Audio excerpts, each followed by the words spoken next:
রোদে ভাড়া মারতে পারছি না, খুব কষ্ট আছে। গত 17 দিনের তীব্র তাপদাহে জনজীবন অতিষ্ঠ হয়ে পড়েছে। মেহেরপুরে আজ জেলায় সবচেয়ে বেশি তাপমাত্রা রেকর্ড করা হয়। আর এখানে প্রচন্ড রোদ পড়ছে, অনেক গরম। গরমের মধ্যে পরীক্ষা দিতে অনেক কষ্ট হচ্ছে। টানা এই তাপপ্রবাহে দুর্বিষহ হয়ে পড়েছে জনজীবন। সোমবার সন্ধ্যা 6টায় চুয়াডাঙ্গা আঞ্চলিক অফিস সূত্রে জানা যায়, জেলায় সর্বোচ্চ তাপমাত্রা রেকর্ড করা হয় 43 ডিগ্রি সেলসিয়াস। তাপদাহে এ জেলায় খেটে খাওয়া মানুষ সবচেয়ে বেশি বিপাকে পড়েছেন।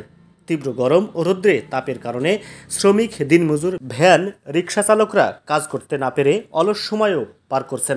আমাদের বেচা কেনা নেই, রোদের সময় বাড়ি থেকে কেউ বেরোচ্ছে না। কিনে নিয়ে আসছি, কাঁচামাল শুকায় যাচ্ছে, খরিদ্দার নাই, এই পরিস্থিতি খুব অবস্থা খারাপ। আজকে মেহেরপুরে প্রচন্ড রোদ পড়ছে। আমি গ্রামীণ ফোনে জব করি, তো প্রয়োজন ছাড়া মার্কেটে তেমন আসছি না। একটু প্রশান্তির খোঁজে গাছের ছায়া ও ঠান্ডা পরিবেশে স্বস্তি খুঁজছে সব শ্রেণীর মানুষ।